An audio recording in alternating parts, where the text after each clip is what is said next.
coming back to another DeFi Raiders AMA. My name is Relentless. Today I have the pleasure of hosting Alan and Sap from NFT Perp, the perpetual futures DEX for NFTs. Thanks so much for joining us, guys. I really appreciate you coming on the show. Very excited to kind of talk about this kind of new approach to bringing new ways, new liquidity to NFTs. I know you guys got a lot of things going on, so super excited to talk about it. So if you guys wouldn't mind kind of going and introducing yourselves and giving a little background. Sounds good. Thank you for having us. So yeah, just to introduce myself, I'm Alon. I do BD at NFT Perp. I've been there for over a half a year at NFT Perp. And yeah, once again, thank you for having me. Do you want to introduce yourself, Sab? Sure, yeah. So Alan and I actually joined very close to each other at the same time in the company. We've also been here for about 6 to 9 months now. It's been going pretty cool as well. Yeah, I do some BD operations, that sort of stuff. So we're excited to get started and explain more about our product. Yeah, very cool. Very cool. Excited to have you both on here. So, all right, well, let's kind of start with what NFT Perp is. And what that means to like your average user when they think about NFTs. Obviously, we're still fighting a dynamic of, getting past the JPEGs and that the only value is a PFP and stuff like that. As we move towards kind of mass adoption. Do you want to kind of just launch into what NFT Perp is and what problem this is solving in order to kind of break that kind of mindset? Sure. So to start off with, NFT Perp is a perpetuals futures DEX. So it's completely decentralized and you're able to take leverage on every single NFT collection we have listed, be that long or short. So what does this mean? This allows you to essentially, just like any other decentralized exchange, I guess, or decentralized Perp exchange, something like GMX or Vata Exchange, all these different, or DYDX, stuff like that. We allow that for NFTs. And the reason why this is so revolutionary is because NFTs aren't really liquid assets, so they're not liquid assets like a traditional like Bitcoin, Ethereum, Dogecoin, whatever. You can't really take perps on them. And using our model, you're able to take leverage on them and do whatever you want, be that speculate, be that hedge your positions, be that create strategies surrounding your NFTs. For example, Art Gobbler's recently released, and a lot of them were emitting goo, which was a very valuable token. However, you're able to, with our product, you're being able to hedge your position, i.e. not sell your NFT, and have zero exposure, except obviously for the funding rates, and be able to quote unquote farm this goo. So the opportunities are essentially limitless. Now, the other interesting thing is, which NFT Perp is sort of another reason why you can use it to your advantage, is that normally to buy an NFT or to have an exposure to any NFT, you need all the money you can have. Essentially, a BAYC or a Moonbird, some of these things are going upwards of $100,000, which is just unrealistic to the general populace. So what NFT Perp allows you to do is, as our leverage possibilities vary from 1 to 5x on some collections or 1 to 10x on others, you can have you can open a 1x long on an NFT with any amount you so please, be that $10, $15, $100, and you can have exposure to that underlying NFT's floor price, which you just can't get using anything else. Yeah, very cool. And I've thought about this for a while, is ways that we can get exposure to NFTs, right? We talk about Bored Ape Yacht Club and nobody who's going to actually be able to pay for that, right? And be able to profit off that, or trying to swing trade NFTs per se. So I think that this is obviously a unique way to kind of bring that availability to gain that exposure. So very cool. I appreciate the explanation. All right, so let's kind of I got some questions on a lot of the different stuff within the model. Obviously, anyone who's familiar with just perpetual trading kind of understands the general concept. So first, what is your selection process for NFTs? What is it? What are the requirements that need to be met for an NFT to be listed on your exchange? Yeah, sure. I'll take this one.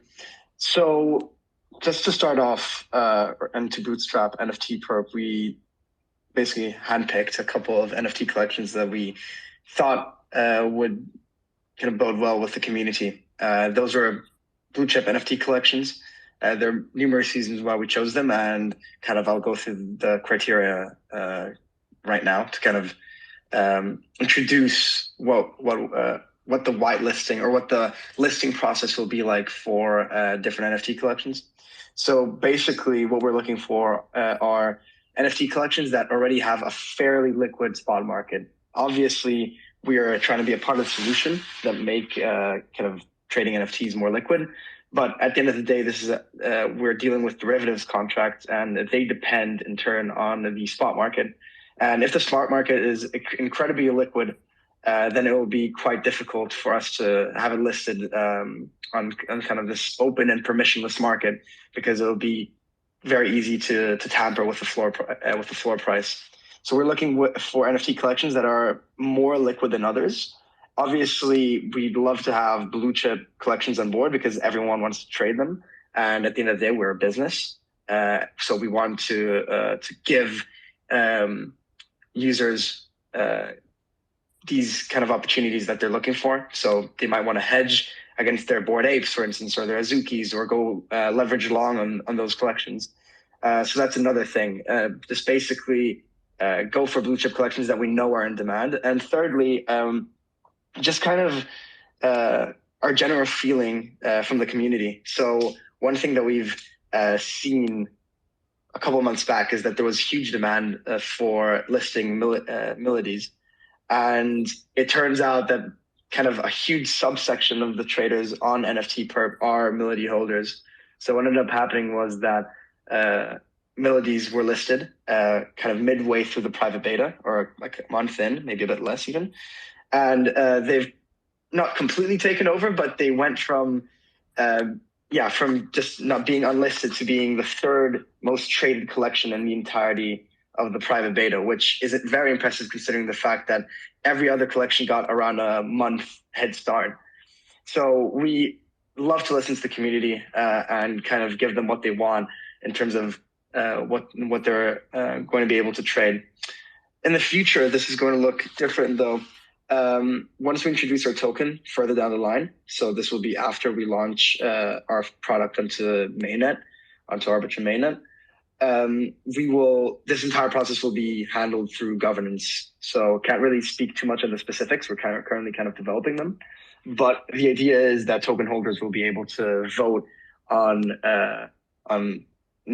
proposed NFT collections to be listed on NFT Perp.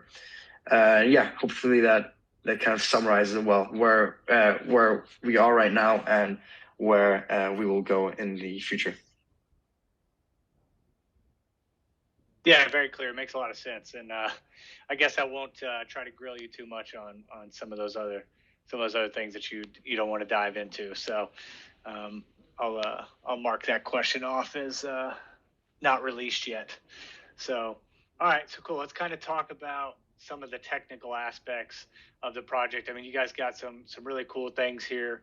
Do you want to talk about? Let's start with like the VAMM model, right, and how that's how it's different from a typical AMM model, and then kind of roll that into your dynamic virtual liquidity model on top of it, and how that solves the price curve problems.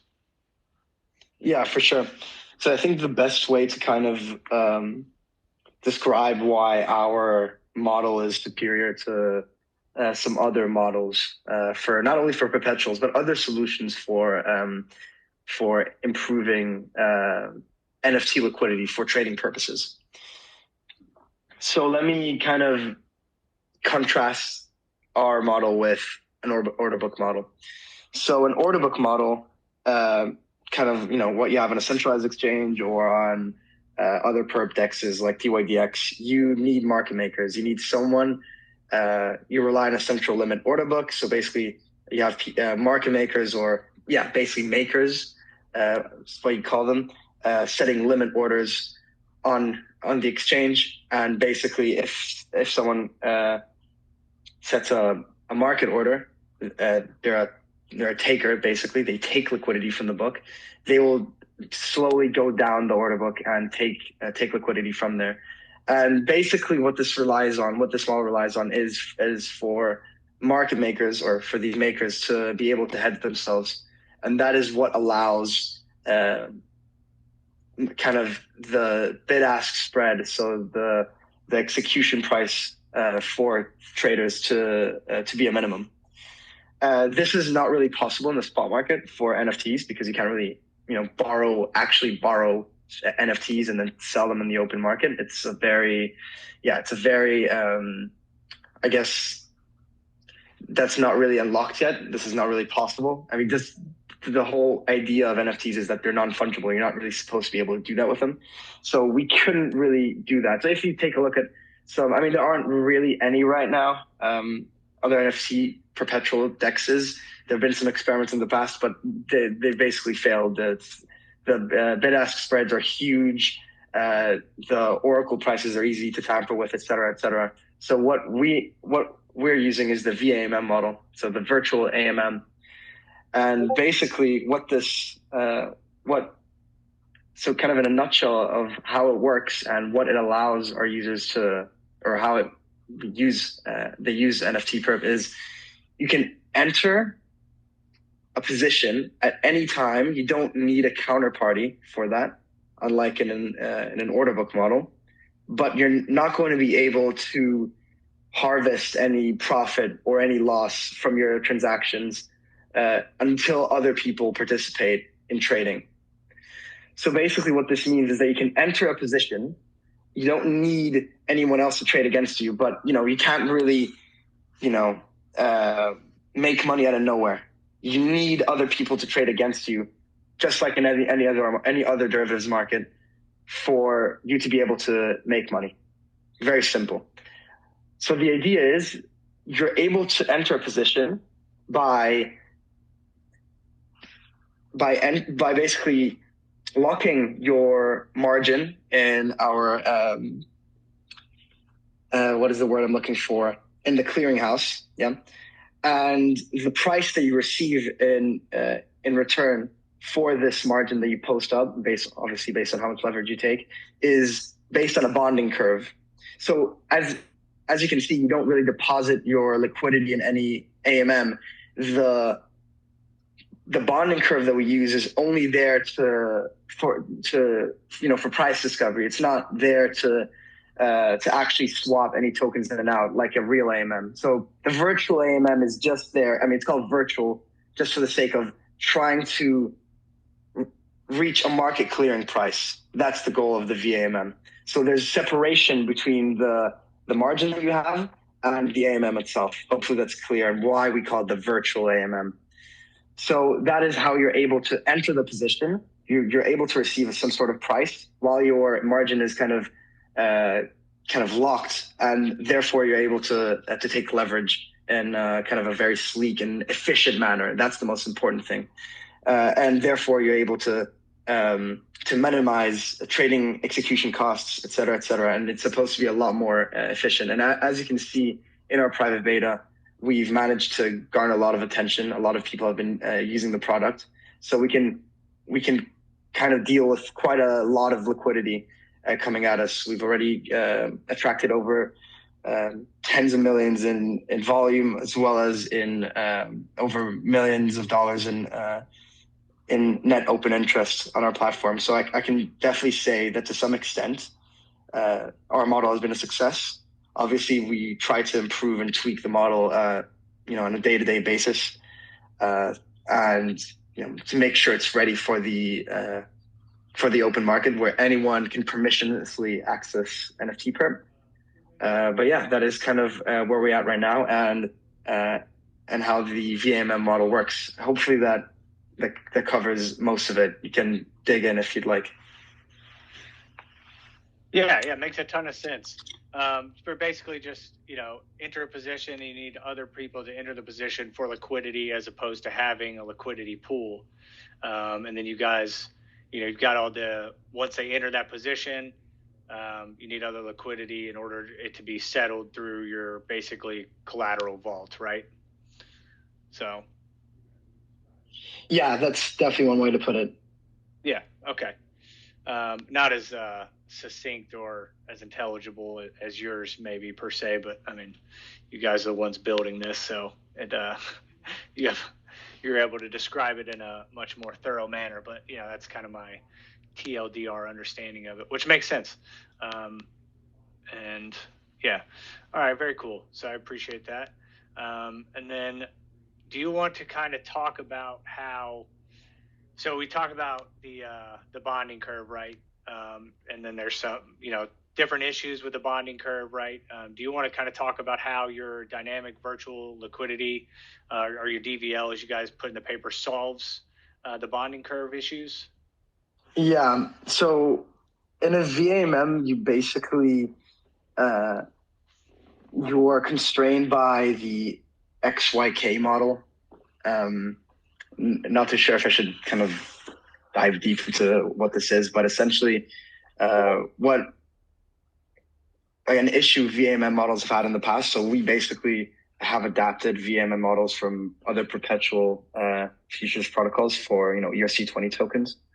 So what the issue they face in the past is you basically have to, in the very genesis of the VAMM, you spin up, let's say they did this for ETH. So for ETH, for instance, they had to choose a starting price for that pool, and I guess that's quite easy, right? It's choose a price and basically choose some sort of liquidity factor. And as the pool continues trading and the price deviates from that starting point, from where you began, you'll go further and further deeper into the liquidity of the bonding curve. Not sure if that explains it too well, but essentially, just to kind of describe it in a simple way, the efficiency at which traders execute their trades decreases the more and more you deviate from the starting point. And as you're dealing with volatile assets, so not only ETH, but for us, we're dealing with even more volatile assets. So we're talking about NFTs here.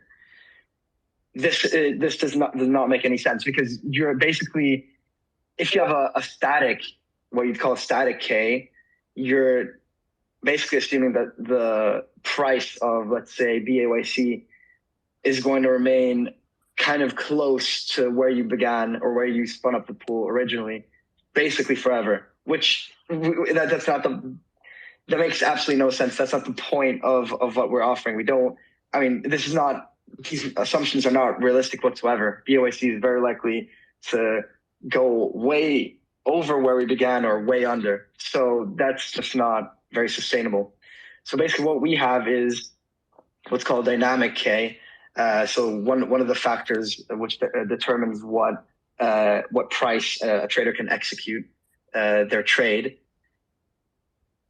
This factor basically contracts and expands as you go along the dynamic liquidity curve, and as the price of the underlying changes against obviously the original price where the pool was spun up. I hope that was clear.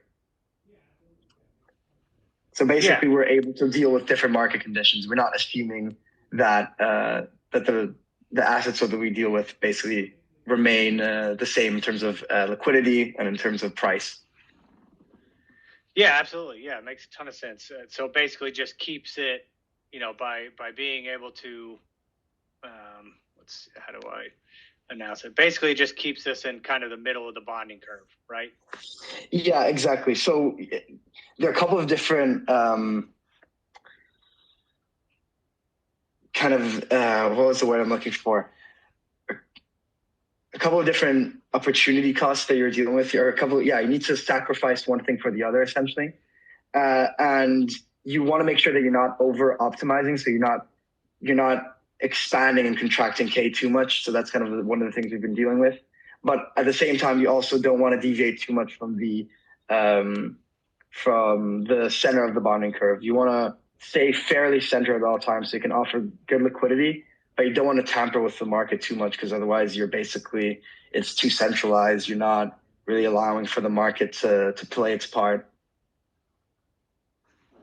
Yeah, makes sense. So it offers the best liquidity at the time, and then also, that reduces slippage as well, right? By being in the center of the curve. Pardon? I couldn't hear the last part. Oh, sorry. I said this also reduces slippage when people are making their trades, correct? By Yes. staying center in the curve. Yep. Okay. Exactly. Cool. So slippage. So in the static kind of K scenario, you'd have really, really high slippage if the underlying asset deviates a lot from where you began. And you don't want that. You want kind of an efficient market, efficient execution, something that users kind of enjoy using. Yeah. Cool. Makes a lot of sense. Very cool. All right, so let's kind of move on and let's talk about kind of how you guys maintain your price feed through.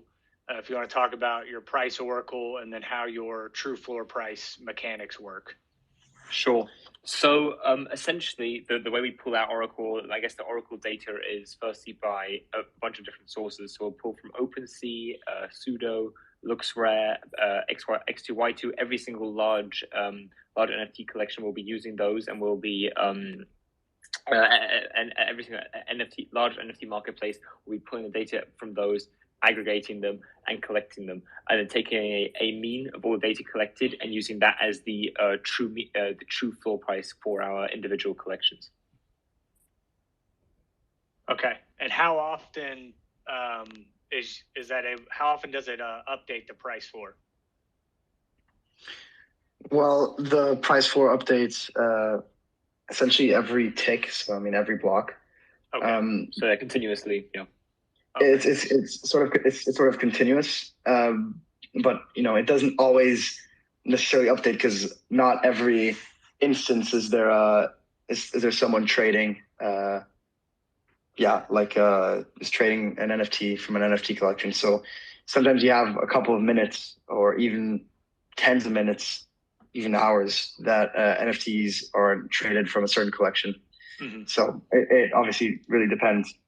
Yeah. So basically, that's just one part. So we take data from a lot of different marketplaces. We also decided that using just basically what the floor price actually is the lowest ask on for an NFT from an NFT collection. So it's the lowest ask for an NFT collection, the lowest ask. And basically, that can be tampered with super easily. What we take into account, we only take sales into account, so actual transactions between users. And obviously, you can make the argument that users can wash trade in order to manipulate the floor price. Well, we also thought of that, and we made sure that our price oracle is does not take wash trading into account at all. So there are a couple of different issues that we kind of tackle at once to make sure that price cannot be tampered with. Go on. Another feature we add in is a cut mean. So essentially, because if we were, I'm sure you can imagine, order book exchanges like OpenSea and such and so forth allow you to list an NFT at whatever price you want to, be that either super below the floor price, which is in this case less likely because you just lose a lot of money if you list your BAYC at $10 or whatever, but you could technically list your BAYC at 10,000 ETH, which would potentially skew the Oracle price. So what we use as a cut mean, so we get rid of the bottom 5% and the top 5%, and then only use the middles, basically 90% of the data, and use that as information to stop skewing of the data to make sure it is a lot harder to manipulate and essentially impossible. Yeah, awesome. That was actually my next question, was what you guys put into effect to eliminate that manipulation, because you see it all the time, right? And I used to do like a little bit of Solana NFT trading. I just found out I really didn't have the time to pay attention to stuff like that. But you did see that manipulation with the wash trading, and people would just get, giga wrecked. And then obviously if you're trading and you're on this platform and you're counting on that floor price to be accurate, those are the kind of things you want to hear that are being thought about. So very cool. Yeah, because you obviously see those certain rarity NFTs that are listed 10x from everything else. So very cool. Being able to eliminate that skew. Yeah, just one last thing that we didn't mention yet. So there are numerous things that we do to make sure that the Oracle price is very, very difficult to manipulate.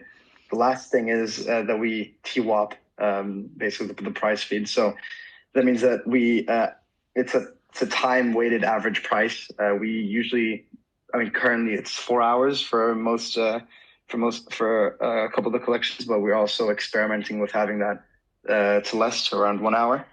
And the idea is that if you tamper even after all these measures, you still manage to kind of manipulate the floor price for a couple of minutes. It doesn't have that much of an effect at all, actually.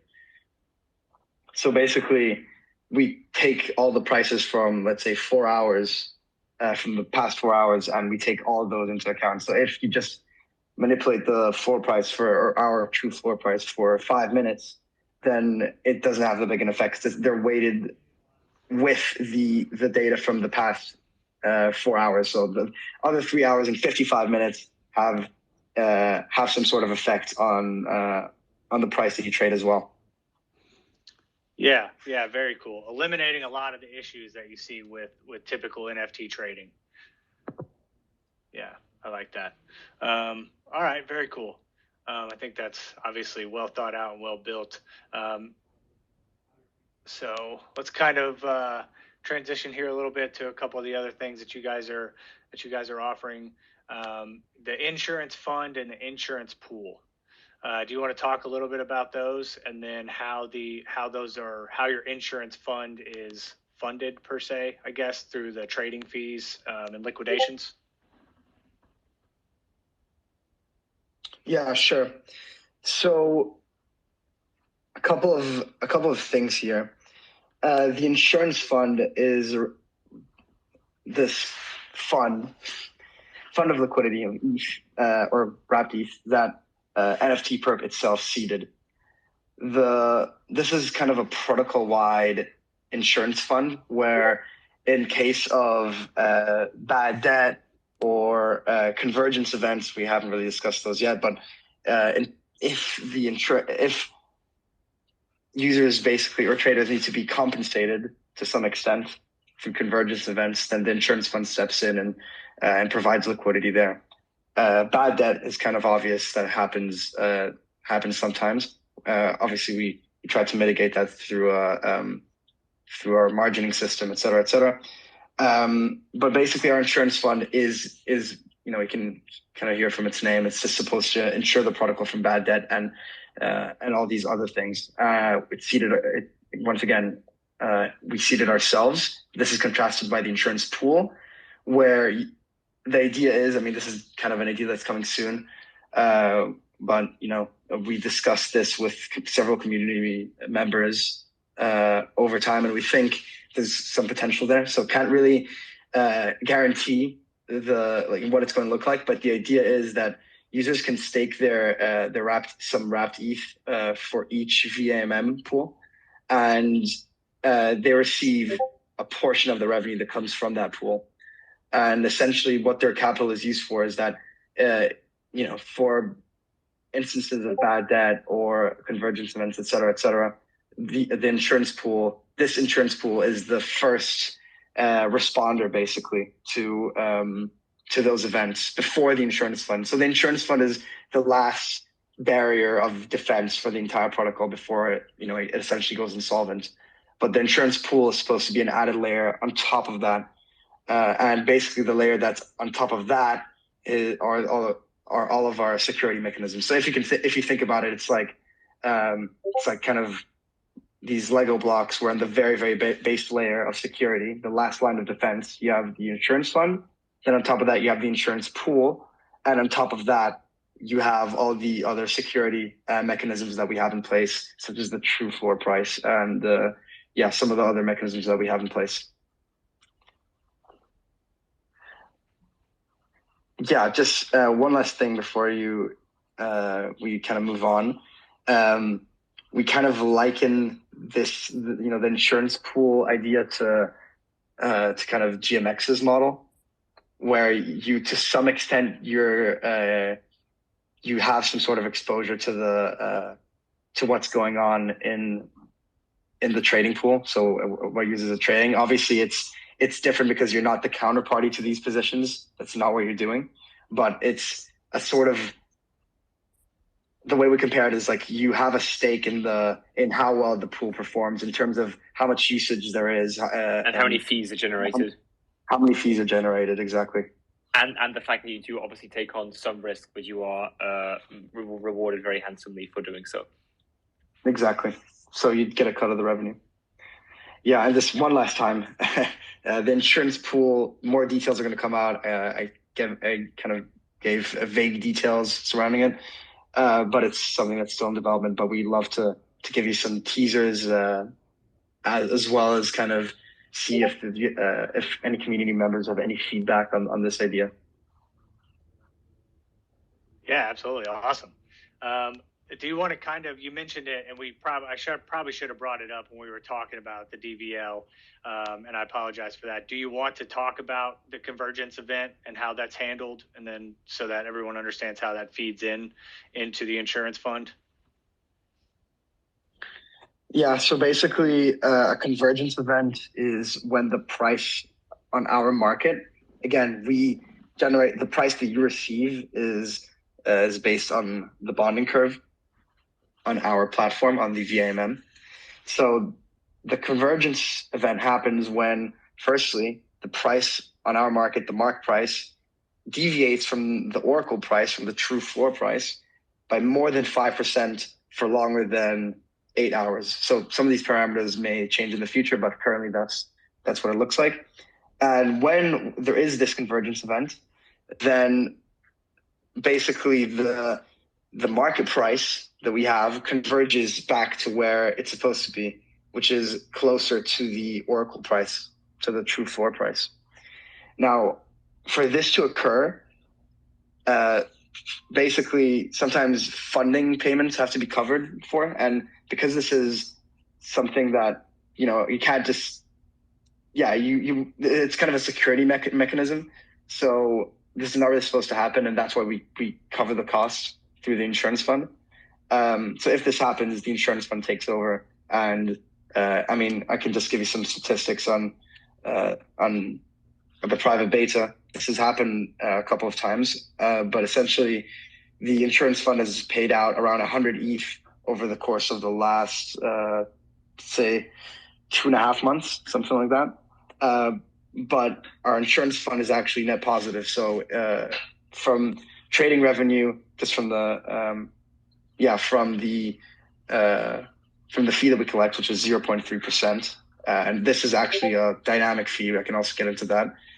That is 107. So the insurance fund has collected 170 ETH from that alone. Also, adjusting dynamic liquidity, so adjusting dynamic K, may also result in net gains or losses for the insurance fund.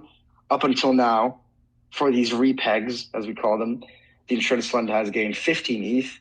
And obviously from liquidating as well, the insurance fund may also have a positive or negative P&L. The insurance fund is currently up 20 ETH. So kind of on a net basis, the insurance fund is up almost 100 ETH, which is a huge amount. Yeah, and how much volume is that from on the beta that's generated that revenue?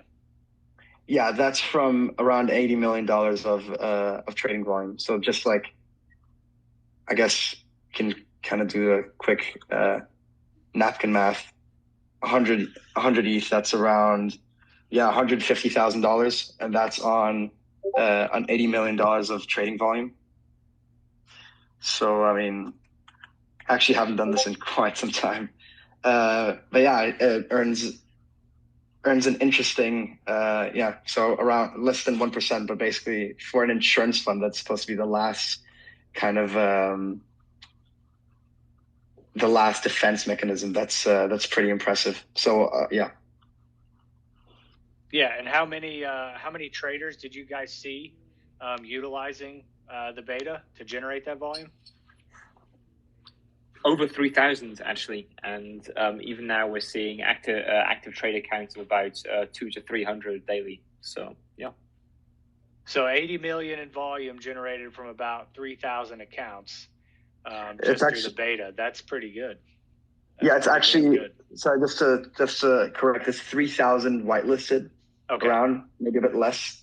The ones that have actually clocked in trades and are kind of actively trading, that's around less. It's around 1,000 or less that are basically our daily users. So yeah, in total we have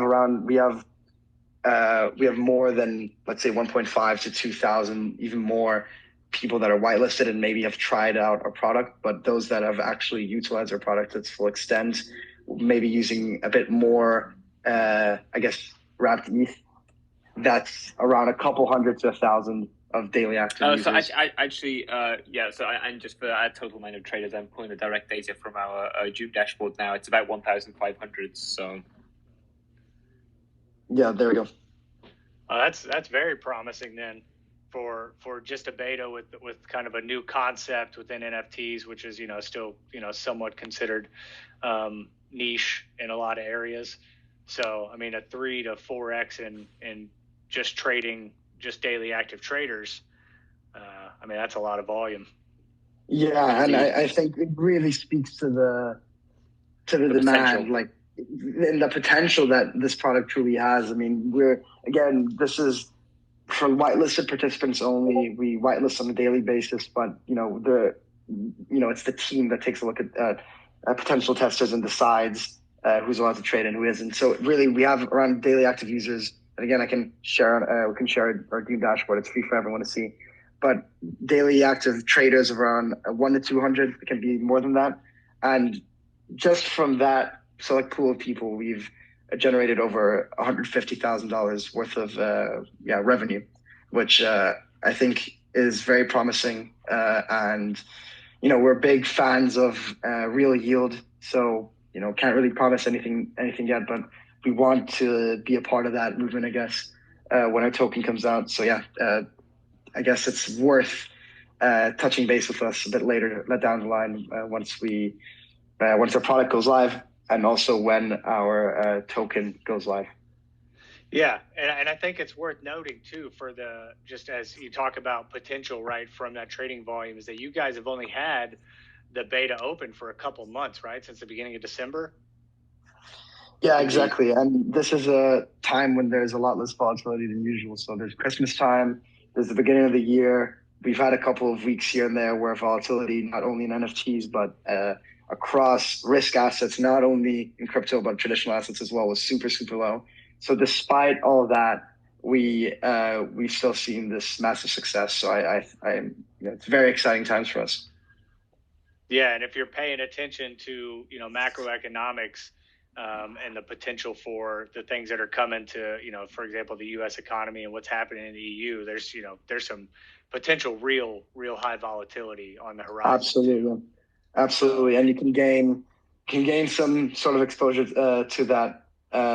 I guess the second order effects on the NFT market, for instance, can gain that exposure very efficiently and with leverage on NFT Perp. So yeah, many different things you can do with the tools we provide. Yeah, I'd be interested to see modeling from like your most volatile week over a sustained period of like 3 months of volatility. I wonder what kind of numbers that would produce. Yeah, definitely. I'm sure they'd be pretty high. Yeah, absolutely. I mean, again, these months have had a few volatile weeks, especially across some collections, because there's always, these collections are not. Except for Punks, maybe that doesn't generate too much news. Each single collection that we have, BYC, MAYC, Melody, Azuki, they're usually there's quite a lot of news surrounding them. So those produce some volatility, but you can't really compare that to a full-fledged bull market and the insane volatility that can be generated there. So yeah, we're hoping for a good market, just like the rest of us. Yeah, hopeful for sure. But I mean, just to look at those numbers in kind of a down market, right, and just being able to produce like that, it definitely gives you a lot of confidence in what happens when the next bull comes. So Interesting time to launch and get a lot of data about how you guys want to move forward too. So, all right, very cool. All right, so let's kind of talk about just last couple of things here. You guys did the NFT Perp HERE that you just announced, which is kind of your rewards for the trading competition.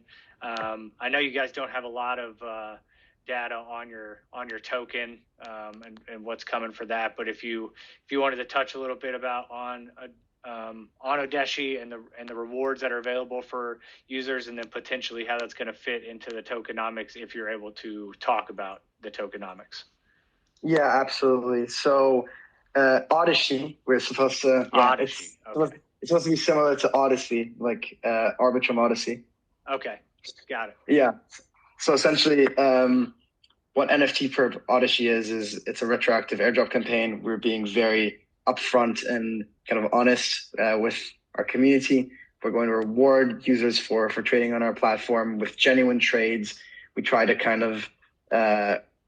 even for wash trades, if you wash trade on NFT Perp, we bag 0.3%. So that's not the worst thing either.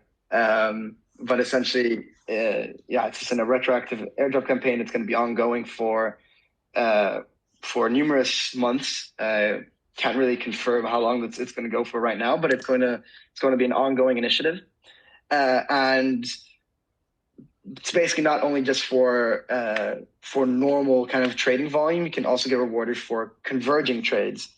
Now, what are converging trades? Converging trades are trades that contribute to the price to the NFT per market price converging to converge or getting closer to the Oracle price. So let's say you're trading, BYC and the floor price is, the market price is, let's say 70 ETH, but the market price is 71 ETH.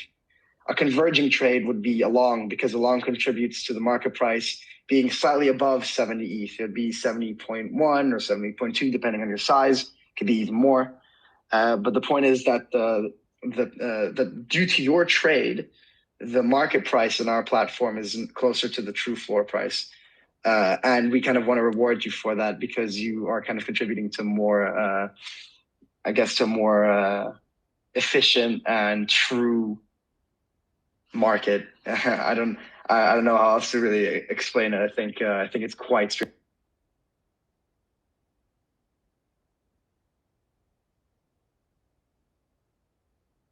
So after each month, users will be able to claim their tokens.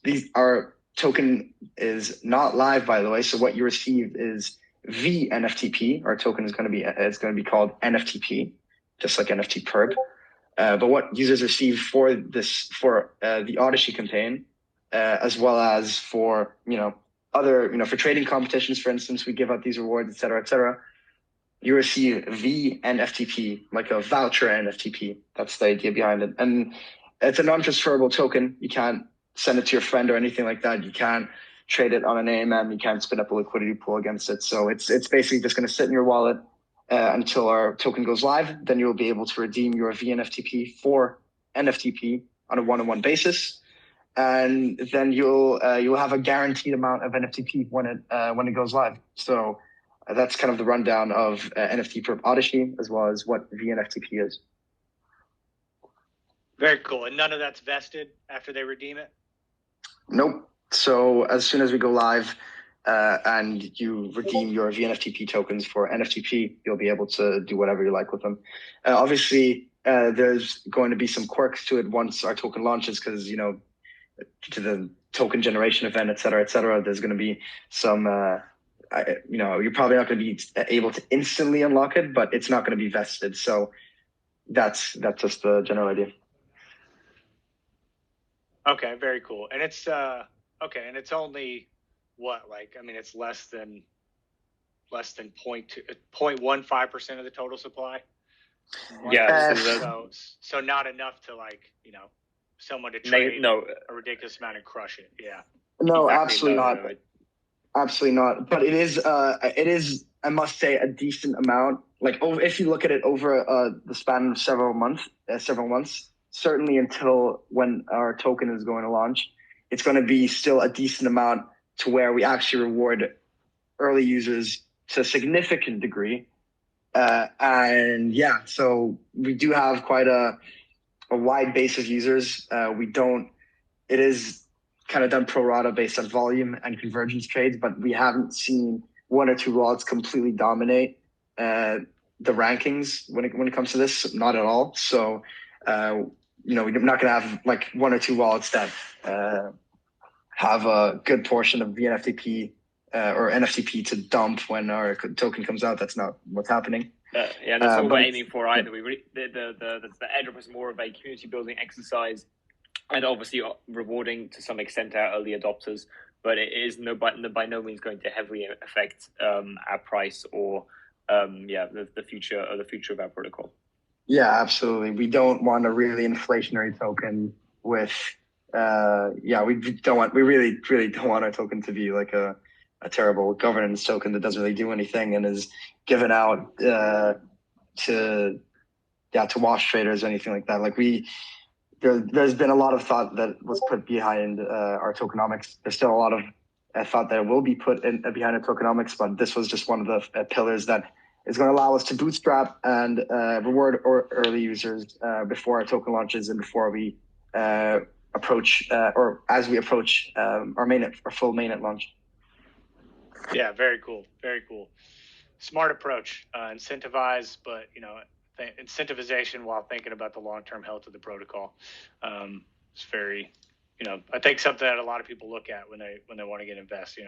It's after some of the things you saw with the mass inflationary tokenomics and how that just crushes projects. Even if it's a good project, if your tokenomics are trash, like you're not going to survive. And even if you try to update your tokenomics like after a crash, it's very hard to kind of get interest back. So I know that well thought out there. All right, so let's kind of talk a little bit about your roadmap and some of the things you guys got coming up. Let's see. I know you guys are working on. I know you don't have a hard date set probably yet for your V1 public mainnet launch, so I'm not going to try to hammer you into a date there. But do you want to talk a little bit? I know you guys have an NFT collection mint coming up and some other things. Indeed. Do you guys want to talk about those?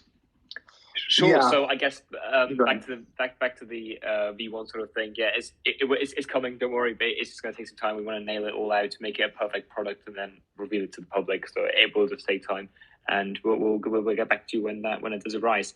So for NFT project, it's coming soon. And the idea behind the NFT project, or the core belief behind, was that we didn't just want to release an NFT project which was just like any other, just like essentially just a bunch of pictures which would have a value for the community which they bring in and that sort of stuff, but not really have any value which would help the protocol and help the user itself.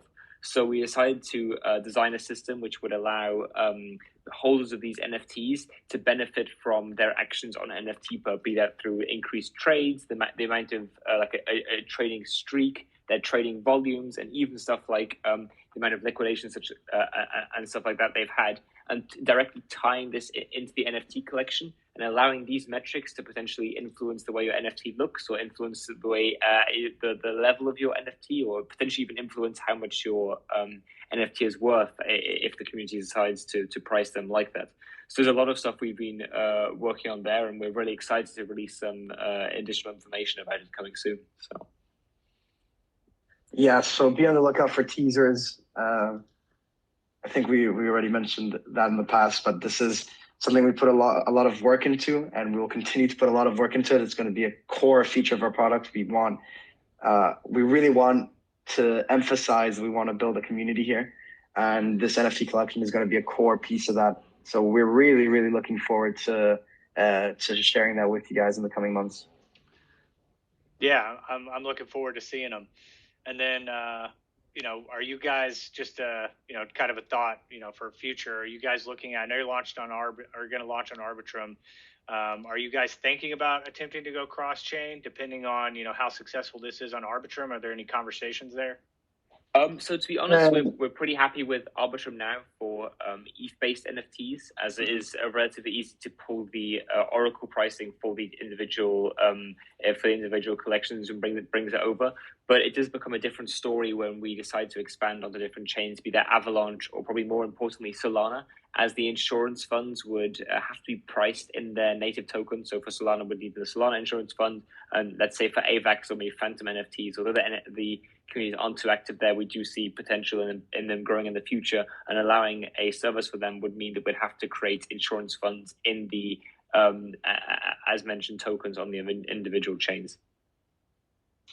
Yeah, makes sense. So definitely it's not what we're focusing on right now, but we're keeping an eye on developments on the chains in the respective DeFi and NFT communities. Basically we're going to go where we think demand is going to go.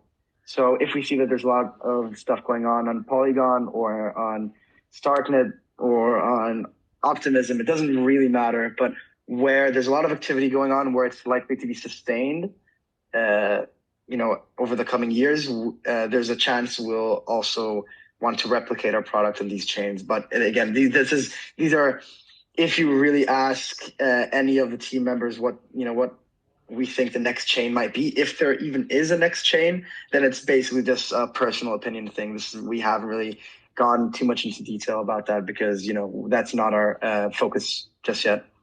Yeah. I mean, it makes sense. The volume is definitely ETH NFTs, and you saw a ton of migration after everything that happened with FTX and Solana, projects moving off of there.